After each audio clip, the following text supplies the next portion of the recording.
सूबाई वजीर आपाशी जाम खान शुरू ने कहा कि Sindh salt waste management board ने तवक्को के मुताबिक अपनी भरपूर कारकर्दगी से लतीफाबाद को साफ सुथरा किया है।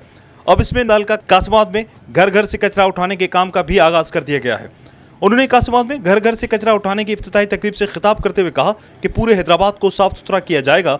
उनका मजीद कहना था कि बोर्ड को फाल करने के हवाले से लोग समझते थे कि ये प्रोजेक्ट शुरू नहीं हो सकेगा, लेकिन आप देख रहे हैं सिंध हुकूमत ने अपनी अनथक जदोजहद से बोर्ड को फाल कर दिया है। उनका मजीद कहना था कि बहुत जल्द कराची में कचरे से तवानाई बनाने का मंसूबा शुरू होने जा रहा है और अब कचरे से बिजली की पैदावार में इजाफा होगा।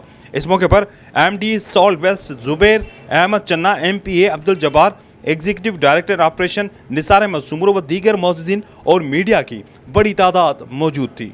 कासमाबाद में घर घर से कचरा उठाने के लिए टोटल 41 से जायद गाड़ियां इस्तेमाल की जाएंगी, जबकि कासमाबाद से तकरीबन 180 टन कचरा रोजाना की बुनियाद पर उठाया जाएगा।